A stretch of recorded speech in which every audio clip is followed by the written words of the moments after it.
Hello, this is take like 100,000,002. I'm here. I'm trying again, and I'm hoping that this will be the last take because I'm tired.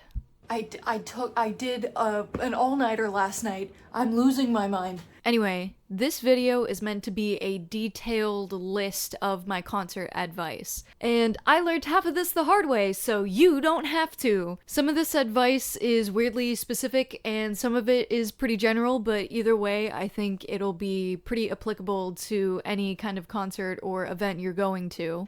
So, with concert season coming up, I hope that this is properly timed, and I hope that this information will be useful to you, whether you're going to your first concert or you've been going to concerts. If I miss anything, let me know. These are the things I'm going to be going over in this video.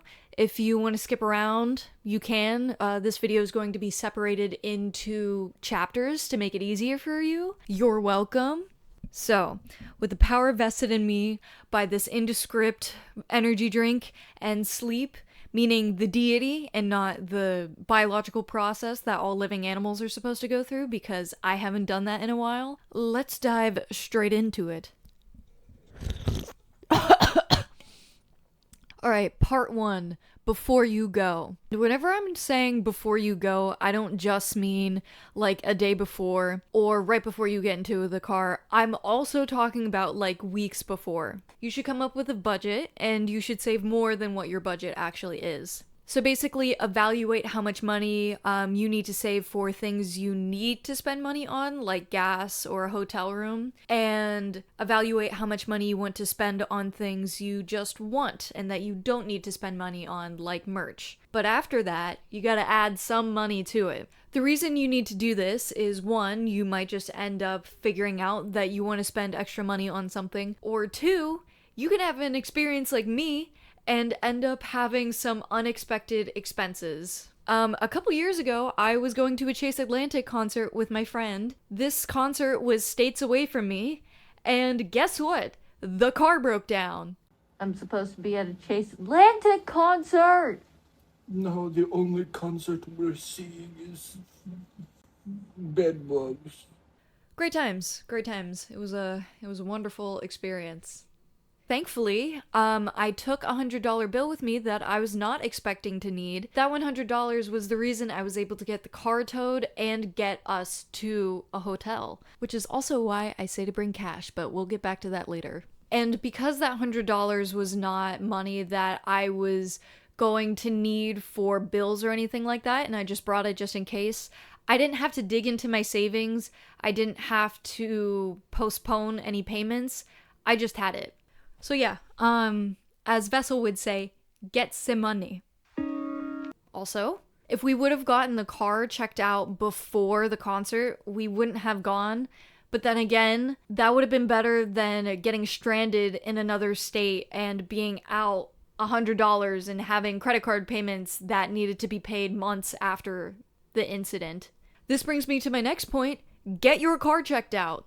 You can do this by getting your car inspected by a mechanic, but you can also just check it out yourself. The 2 main things you should be checking are your oil and your tire pressure. And these 2 things are very easy to do and they're free to do. With your tire pressure, you can go to a large majority of gas stations, and they should have a machine there where you can check your tire pressure, and you can also fill up your tires with air if you have to.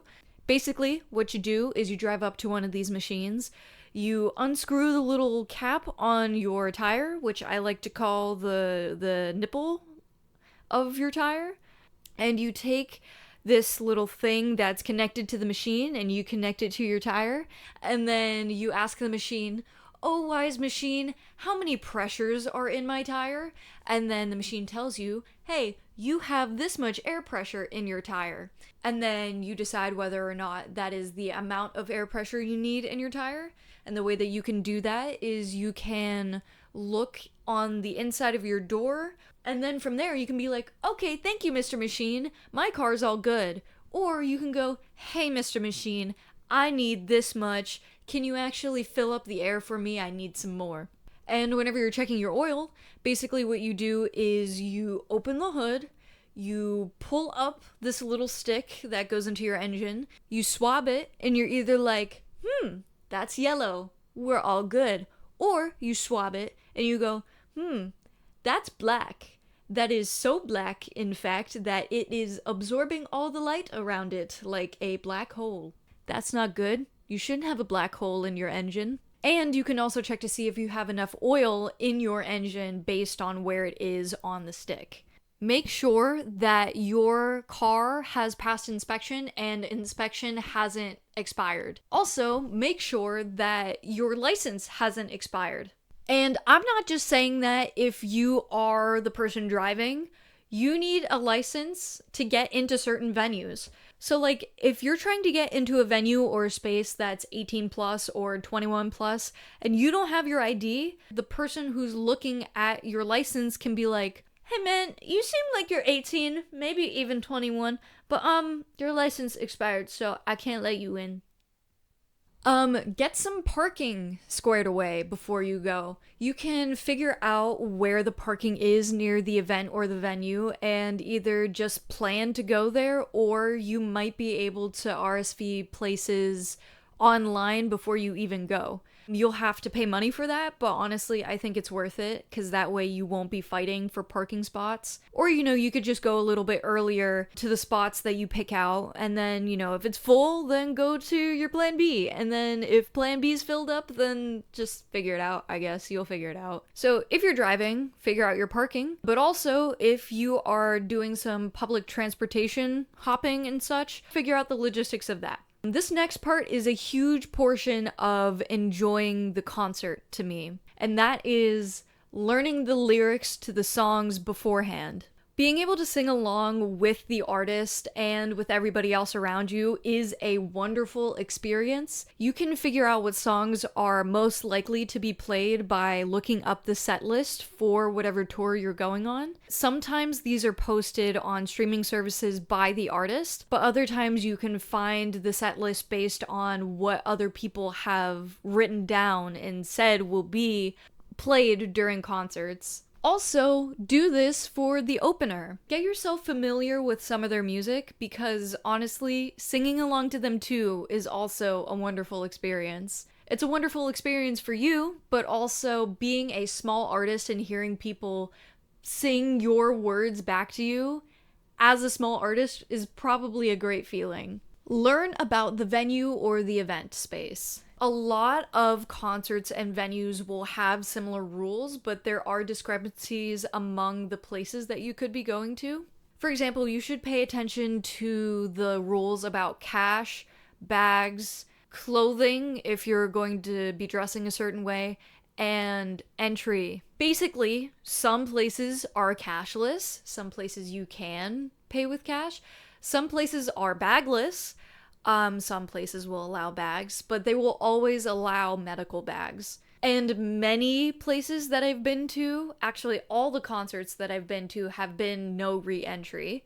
So that means you can't go in and expect that if you leave, you can come back in, because you can't. That's what no re-entry means. And if you're going to a Sleep Token concert like me, some people will want to cosplay Vessel, but if you're going to do that, you should definitely look to see what the rules are at your event or venue for attire. I looked up my venue. You can wear masks, but there's a stipulation that it needs to be easy to take off. They didn't say anything about body paint, so there's no rules about that. Go ahead, wear some body paint if you want to. But you gotta wear a shirt, which if you know who Vessel is, you'll know that he doesn't wear a shirt. So if you're going to be cosplaying Vessel, it would be good to know that information. And if you've been waiting in line for like an hour, or you've driven there but you didn't bring an extra shirt, you're screwed. So yeah, do your research on that. But also, doing some research on the venue or event can give you an idea of where the food and the merch tables will be, which gives you an advantage whenever you're looking for those things. And it's also important to know where you have to go in order to get to your seats.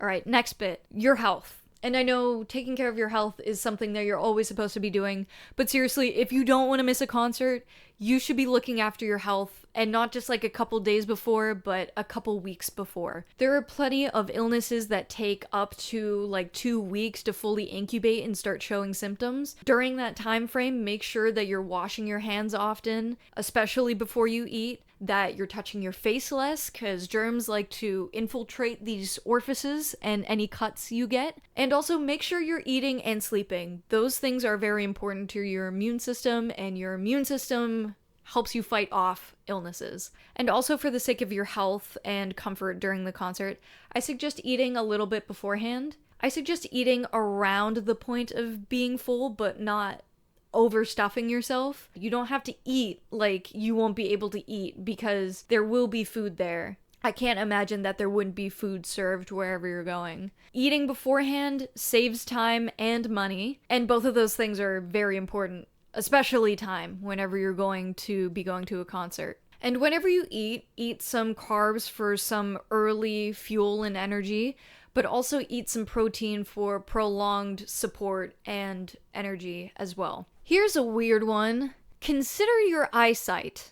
I am a fellow poor eyesight having person, so I need glasses. If you're somebody who wears glasses or contacts, make a decision between which you want to wear.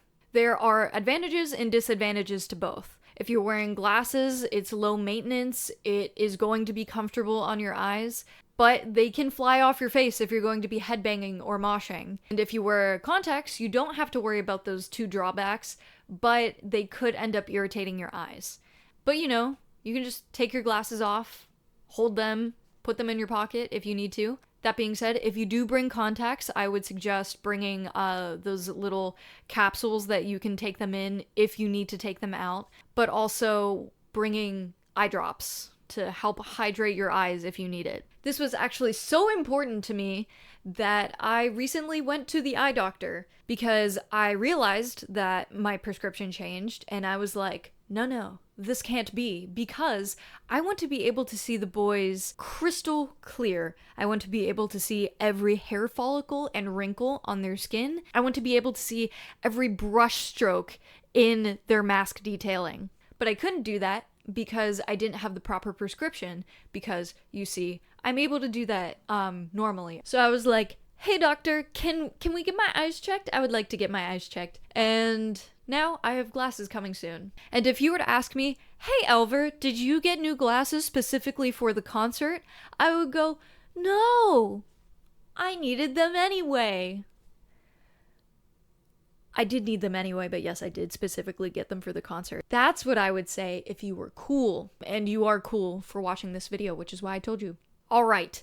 Tickets. Your tickets are your entrance to the event or the concert or the venue or wherever you're going. Make sure they're accessible, as in you have them and you can access them. A lot of things are digital now, which means that you probably are going to have your tickets on your phone, but consider printing them out or screenshotting them or downloading the apps that you can have these tickets available on, because technology can go wrong. Printing them out ensures that you have your tickets even if your phone dies or you lose service.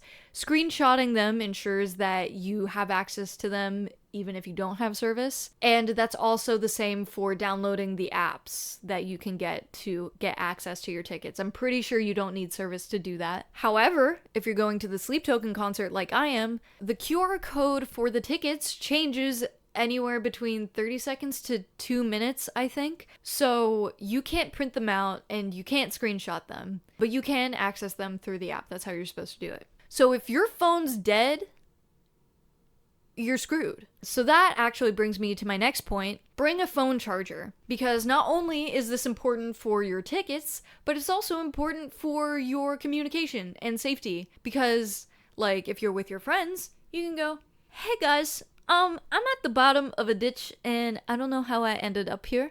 Or, you could be like, I'm going to get hot dogs. Obviously, one of those is more likely to happen than the other. But don't worry, if you need to get hot dogs, you'll be able to figure it out. Don't freak out if you are in that situation. Also, before you get there, if you are going to have a bag, which I generally discourage, and I'll get into that later, make sure your valuables are difficult to pickpocket. And by that I mean, if you're bringing a bag, don't put your valuables on the farthest outside pocket. Put them closest to the inside, meaning closest to your body, because that makes it more difficult to pickpocket. And also consider wearing your bag on your front, especially if you're going to be sardined with a bunch of people. It's good to have it in front of you so that you can actually see your bag. And if you're going to bring a bag, I would suggest either a backpack or a sling over crossbody bags or like purses. Those are generally more comfortable and they can stick to you better, which means that if you're jumping around and stuff, it holds onto your body easier and it is less in the way. All right, section 2, getting there. So this next part is especially true if you are driving long distances. Leave very early because you are going to make wrong turns. In fact, there are some times where you should take a wrong turn or miss a turn. I live by this rule that if the turn is too risky to take because I wasn't ready for it, it's better to miss the turn than to be in an accident. Because at least if you miss the turn, you could be late, but you'll be okay. But if you take the turn and you end up in an accident, you don't make it to the concert, and you're possibly injured, and you have a bill to take care of. So yeah, reduce your risk of accidents. I also suggest getting one of those little stands for your phone that connects to your dash or your windshield. That makes it easier for you to look at the directions and not just hear it, because looking at it visually is very important. But also, in that same vein, get yourself a cord that you can connect to your car to charge your phone, because if you're using GPS, your GPS will suck the life out of your phone. It drains it like a vampire. And if you end up getting to the concert with a dead phone, that's gonna suck. And this is common sense, but genuinely, pay attention to the road signs. And I don't just mean the speed signs, because of course those are important, but I mean the directional ones. Those signs will tell you what lanes you need to be in, when lanes end, what exits are coming up, how soon exits are coming up. Those are important for whenever you're trying to figure out where to go. And using that in conjunction to the visuals of your GPS are very, very helpful. Also, like I said, leave very early. It might sound annoying. You might end up being like, oh, well, I'm gonna have all this dead time. I don't want to leave super early. But in my opinion, it is so much better to be annoyingly early than it is to be just a little bit late. Specifically in instances like this. Because again, you're going to make wrong turns. You don't know if there's going to be an accident or something like that. You don't know if you have to make unexpected stops. But also, being annoyingly early and just having to sit around and wait and be bored is better than stressing and rushing because you know you're going to be late to get to somewhere. That, and if you're early to something, it doesn't eat into the time you have to complete your next step. So like, for example, if the plan is to get to the venue, get water, go to the merch table, and then sit down, if you get there late, you might have to choose between getting water and getting merch. This also means that you get extra opportunities if you're early. If you're early to the venue, you get to get access to the merch table and water and food earlier, and you have more time to do those things.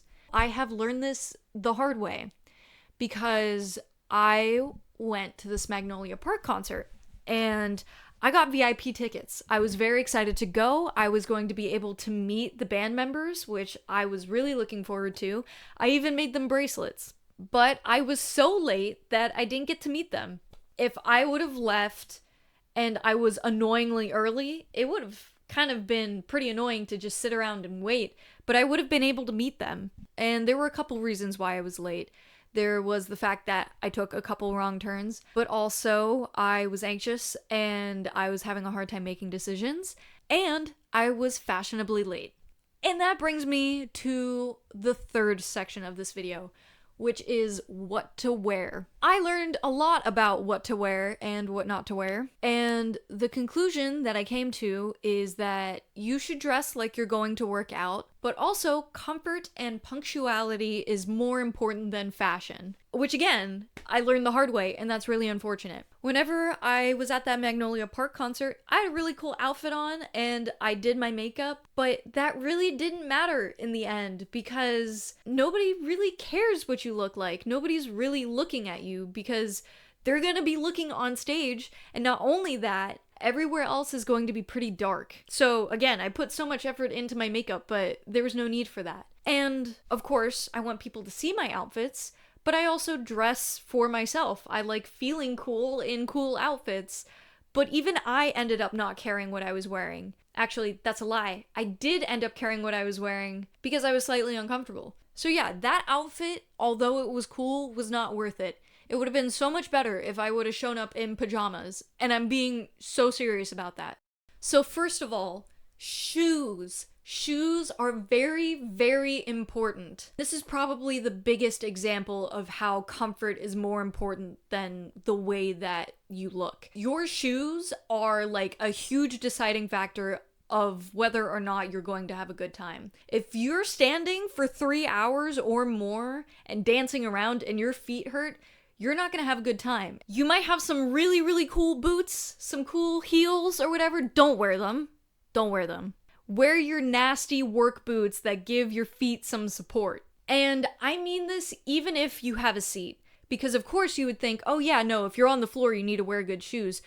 But even if you're up in the stands and you have seats, that's very important. Because you're going to be standing because everybody else is going to be standing, and you're going to want to be able to see, but also you're going to be standing because you're going to want to dance around and have fun, right? So make sure you're wearing good shoes.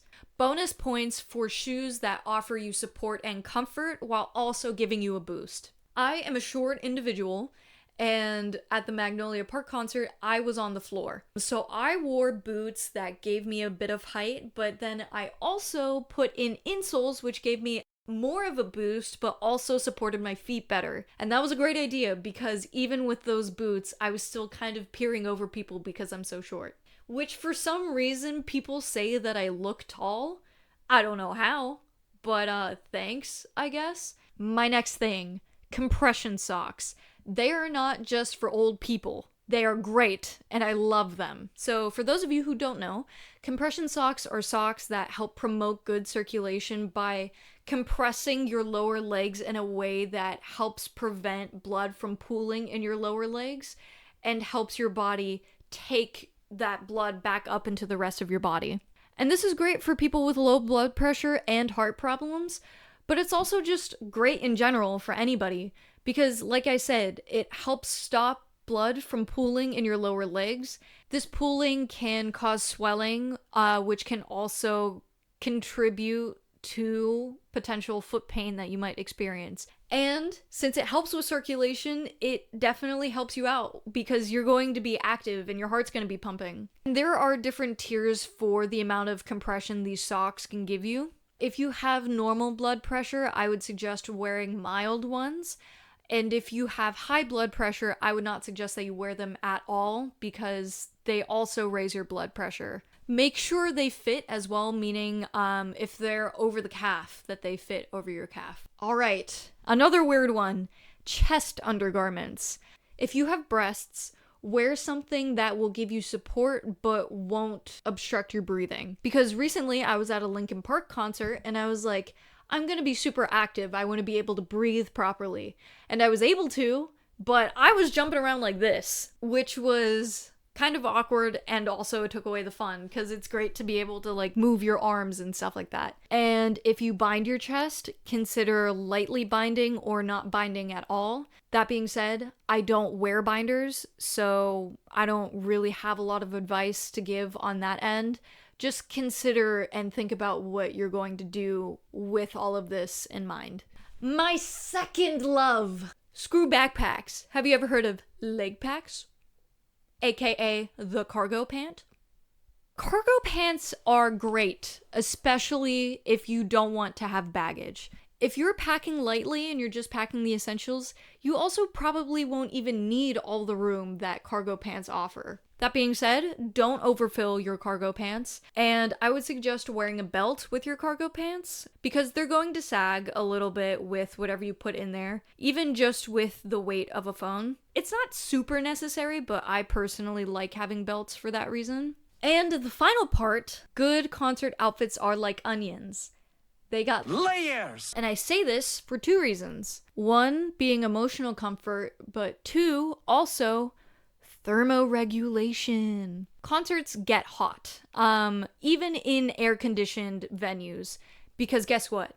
You're grooving, you're schmoovin', you're getting jiggy with it, perhaps. That will make you overheat. The people around you are also getting jiggy with it, and therefore getting warm. It's kind of like when bees swarm together to bake an intruder that's entered the hive, like with all their flapping and stuff. Have you ever seen that? That's pretty crazy. If you're wearing layers, you can take some of those layers off to help you cool down. But also, if you end up deciding you feel too exposed, you can put some layers back on. And this is where the emotional comfort comes in. I obviously take my own advice because it's so good. And I usually like to wear something like a tank top or a crop top because that helps me feel cooler. But sometimes I end up feeling a little bit too exposed. So wearing a flannel over top of that is great because I can cover myself up if I start feeling uncomfortable. But also, in my opinion, it's important that these things have long sleeves so that you can tie them around your waist because you won't have a bag to put them in. Jackets and hoodies are fine, but like I said, it's gonna get hot in there, so I would personally avoid hoodies and jackets. But if that's what makes you comfortable, take it with you. Part 3, what to bring. You know what to bring? Not a lot. Avoid baggage as much as possible and pack lightly. Like I mentioned earlier, some venues don't even allow bags. But also, if you do have a bag, it just gets in the way. It's annoying to dance with. I don't like having to hold bags down so that I can like dance and have fun. And it is true that if you have seats, you can just set them down on your seats. But still, I think it's better to not have them. But also, if you're on the floor or if you're standing, you can't set them down unless you want them to get trampled. For the love of God, bring earplugs. I don't care who you are. You need to bring earplugs. I have been to 2 separate concerts where 2 separate people that I went with were like, I don't need earplugs. And I was like, oh, that's real interesting. That's cool. I'm gonna bring you earplugs anyway. And guess what? They needed the earplugs. Concerts get loud, and they get really loud depending on where you are. Like whenever I went to the Magnolia Park concert, I was towards the front near the speakers, so my vision was rattling because of all the vibrations of the sound and the loudness of it all. It's not going to be like that at every single concert, but still, concerts get loud and you need earplugs.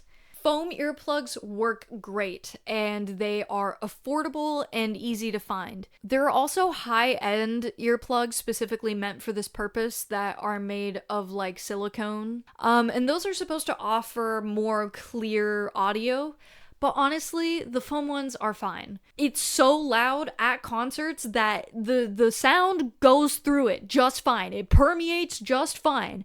The little snail in my ear is jamming out. He's having a great time. Bring cash, even if the venue is cashless. You don't know if you're going to need to get your car towed and the towing company only takes cash. You don't know if that's gonna happen, but it could happen. Also, I will talk more about this later, but there are people selling merch outside, and those people only take cash. Why is it wet? That's a good question. There's more to say about these people later. There are potentially even some ethical concerns about doing business with them. But again, I'll get into that later. Tums, Advil, chapstick.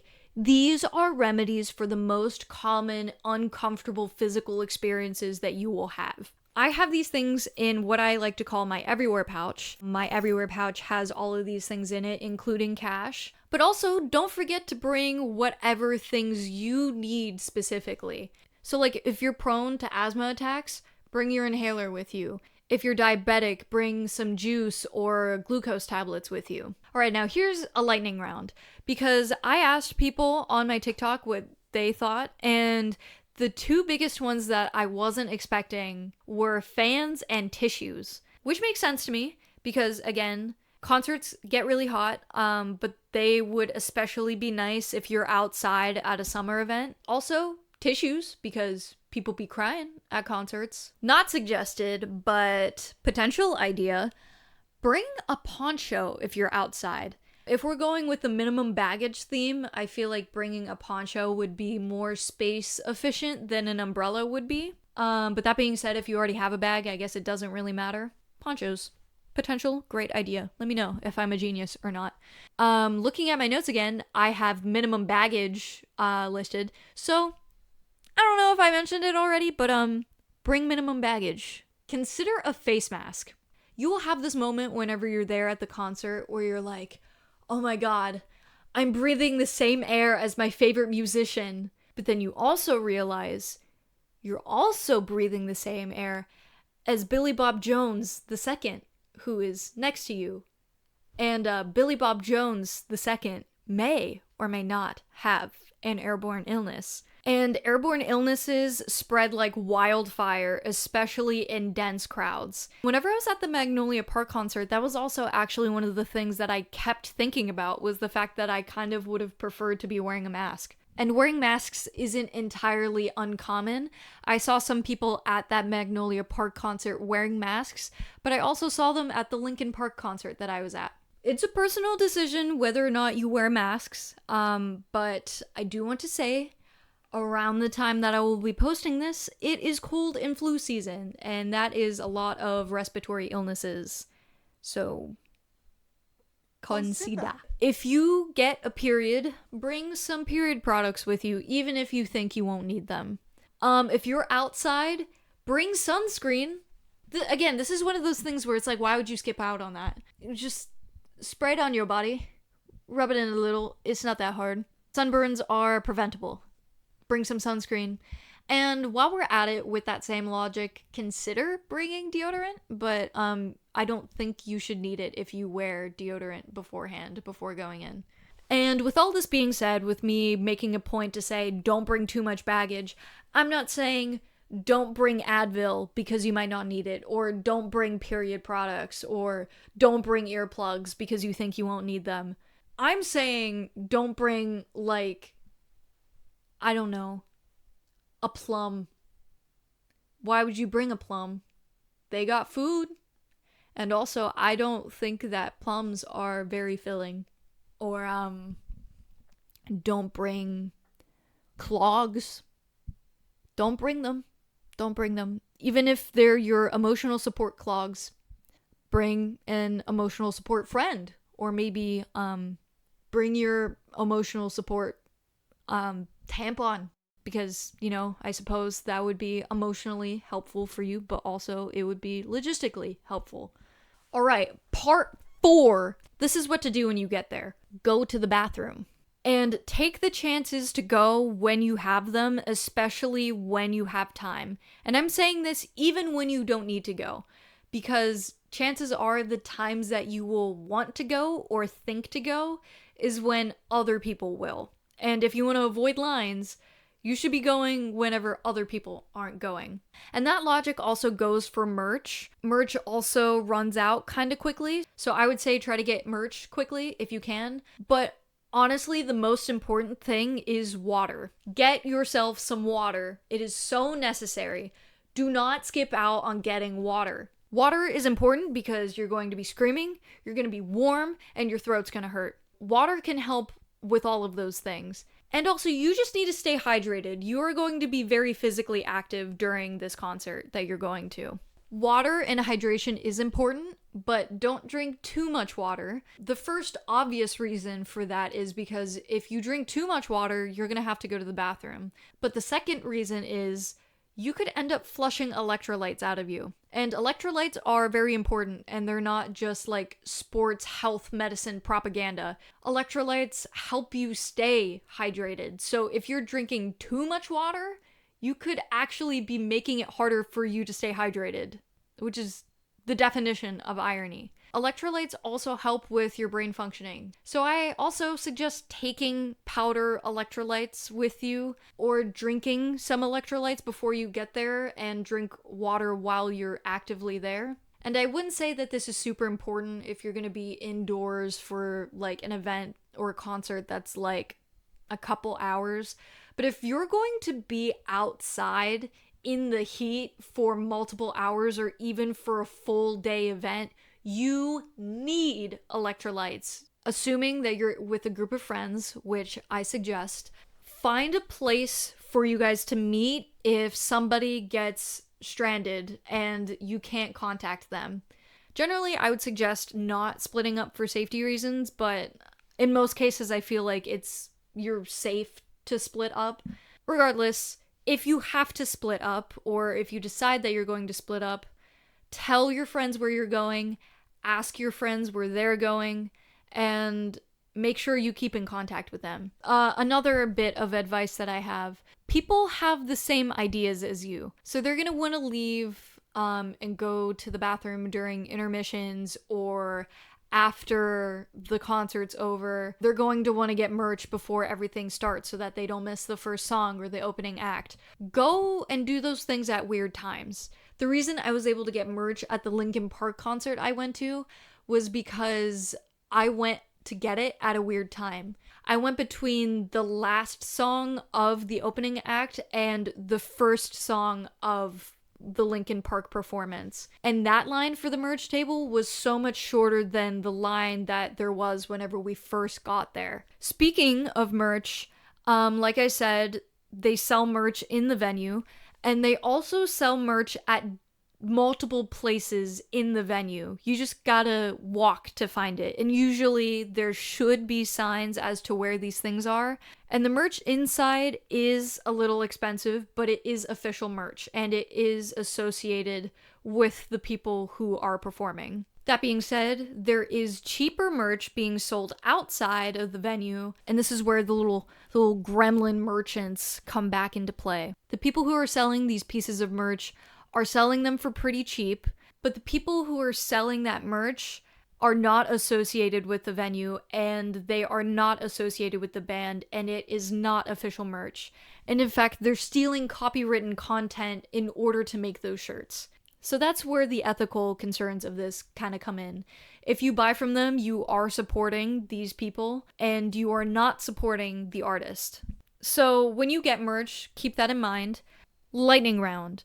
Don't feel stupid asking for help from security. If you need help, ask for help. If you're confused as to where to go, ask security. They know where things are. They work there. Food and drink are there, but they are expensive. If we're at a concert, that's the only time you're gonna know that I'm broke and proud. I would never in my goddamn fuck ass life spend money on $20 hot dogs and some $20 chicken tenders. And this is a tip from a recovering emetophobe, meaning I have a phobia of throwing up or watching other people throw up. Taking a little plastic grocery bag with you can be comforting. Consider that. Wash your hands. Illness spreads in densely populated areas. Many venues and events will sell alcohol, and you will also often see people smoking and maybe doing edibles. I personally suggest staying sober, and I say that so that you can fully consciously take in everything that's happening, but also for your safety. Then again, that's up to you. Section 5. While you're watching. Follow etiquette. I will have a section on this immediately after this one. Try not to tear up your vocal cords. You can do this with different basic vocal techniques, and I know that sounds like super advanced or whatever, but basically it just means like scream in a different way. Scream in different ways. Oh, and as an ex-scare actor who would scream a lot, consider cough drops for afterwards. It's not super necessary, but it's common for your voice to be a little bit messed up afterwards, or for your throat to even hurt if you aren't protecting your voice. Here's another weird one. Bend your knees. Bend your knees, and if you don't, you could pass out. That's because whenever you lock your knees and you don't bend your knees, you are trapping blood in your lower legs and therefore restricting blood flow to your brain. Also, you can prevent some foot and back pain by properly placing your weight on your feet, but also supporting yourself and your weight with your stomach muscles. Lastly, I find this to be very important. Don't worry about looking stupid. Like I said earlier, people are not looking at you, and they don't care what you're doing as long as you don't interfere with their experience. Concerts are always a once-in-a-lifetime experience because, yes, they go on tour. You could see them in another concert, but there will never be that experience again. That specific concert again. And there are so many small interactions between the concert goers and the artist, and just the silly different things that the artists do on stage. Pay attention, be there, enjoy yourself, sing along, be stupid.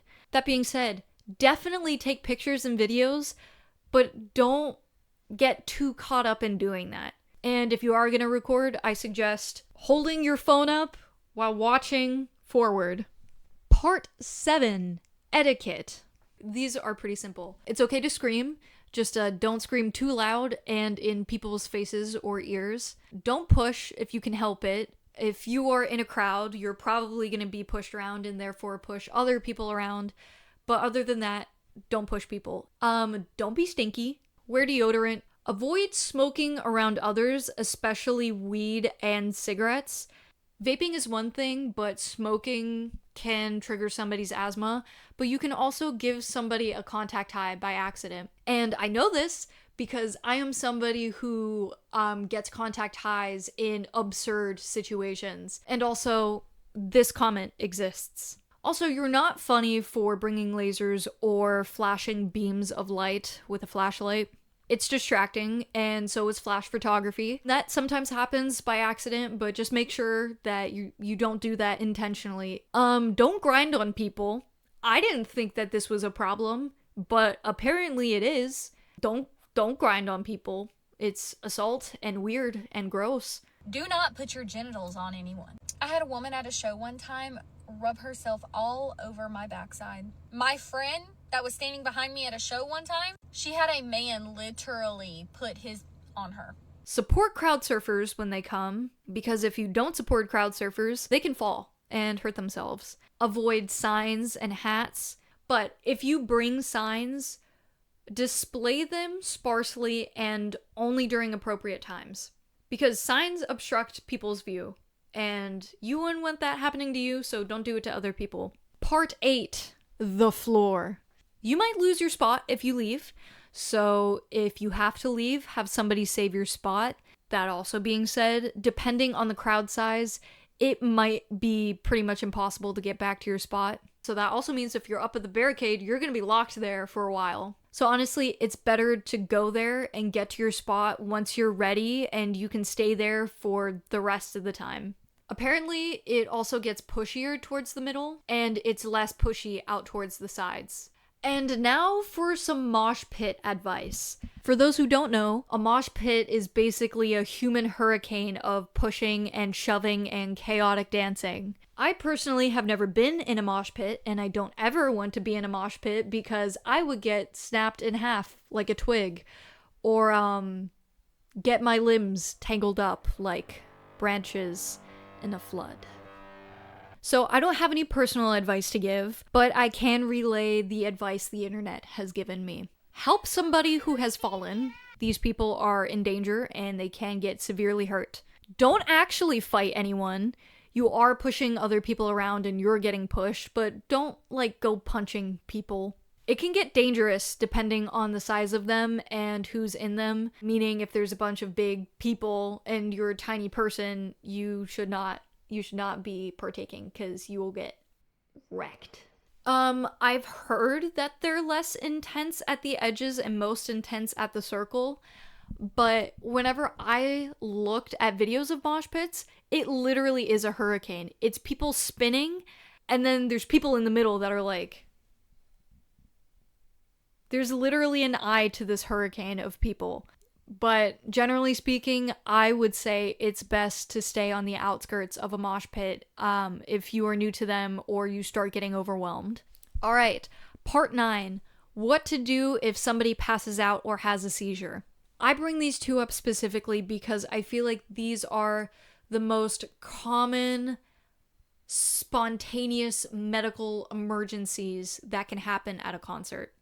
Of course there's other things that can happen, like injuries and things like that, but these are the scary things that can happen. Have someone keep an eye on them and protect them, but also immediately get security. Get security as quickly as you possibly can.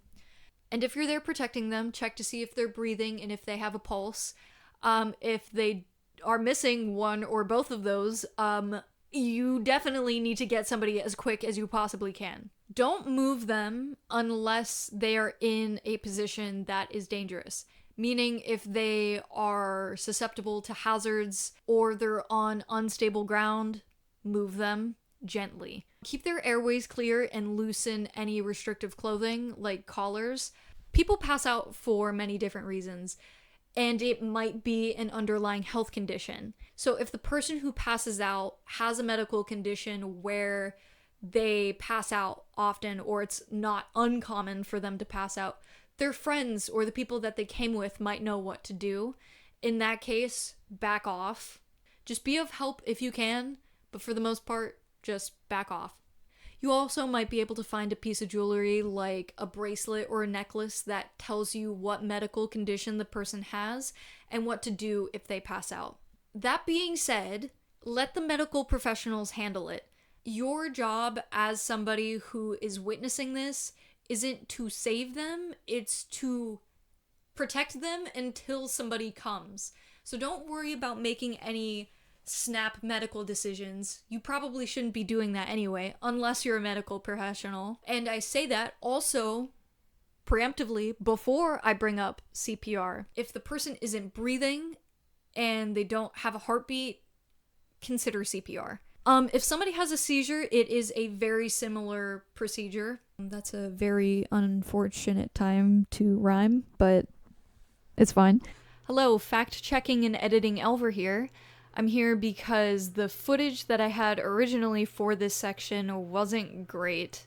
It wasn't wrong, but it wasn't entirely accurate either, so I'm here to substitute that original footage. And I have an article written by the CDC right in front of me, so it's going to be much harder to forget anything or get anything wrong. Like I said before, you will notice that there is commonality between the procedure that needs to be taken for somebody who has passed out and somebody who's having a seizure. And those things go as follows.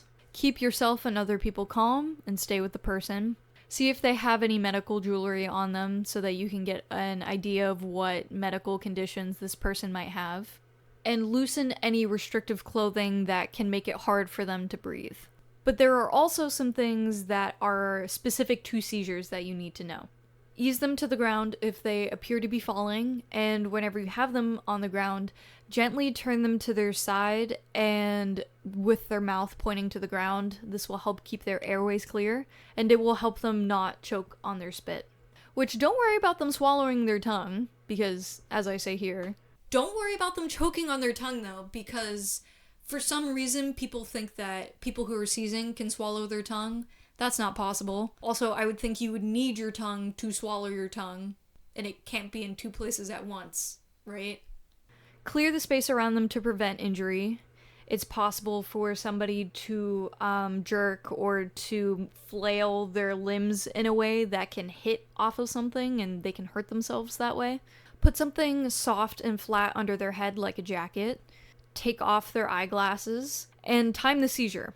This is something important that I didn't know about, but it is a very crucial detail. If somebody is seizing for more than 5 minutes, it's bad news, always in every situation, and this person requires immediate medical attention. And I emphasize that because not every seizure requires emergency medical attention, but it always will if it is 5 minutes or longer. It's also important to call 911 if the person who is having a seizure has never had a seizure before, if they're diabetic and lose consciousness, and or if they are pregnant. Here's a space for notes, just in case I missed anything. Alright, back on to the rest of the video. But first, did you notice that I'm wearing new glasses? Remember how I mentioned that I got other glasses? Can you guess how long this video has taken to make, considering the fact that I have new glasses now? Anyway, on to the video. What is this, part 9? After the concert. People and car traffic will be crazy. Just be patient. Make sure your friends are by you and you don't lose them. And keep an eye out. Pay attention to your surroundings. Because like I said, there will be a lot of cars. And you don't want to get hit by a car. If you couldn't tell, this kind of all boils down to a certain theme. Prioritize comfort, health, and punctuality. And also do your homework and make decisions in the spirit of prioritizing these things. Like for comfort, dress comfortably, wear good shoes. Oh, also don't wear loose jewelry. That's a random thing that I learned. It's just annoying. Also, make sure that you're eating well, that you're staying hydrated. Be on time, be early. Aim to be early, actually. And know what's going on with the venue and the logistics of your tickets, things like that. You can't prepare for every bad thing that can happen, but doing these things will make it easier for you to solve those unknown problems. And also, if you're early and have extra money, these things give you the buffer and leeway to make these mistakes and let these unfortunate situations come up. Alright, that was long-winded, but I hope that it was helpful, and like I said, if I missed anything or got anything wrong, let me know. But stick around, stay just for a little bit longer, okay? I will be going to a Sleep Token concert in September. I will not be saying which concert, but if you see me, please come say hi. And I don't know if I'm like popular enough to do this yet, but I thought it would be fun. I saved some of my paper props from my TikTok videos. I'll be handing these out whenever I'm there, so if you see me, you can get one of these. And I might be baking bracelets. So you can get some of those things from me if you see me. Alright, I hope you have fun, stay safe. I hope that this was helpful. Goodbye!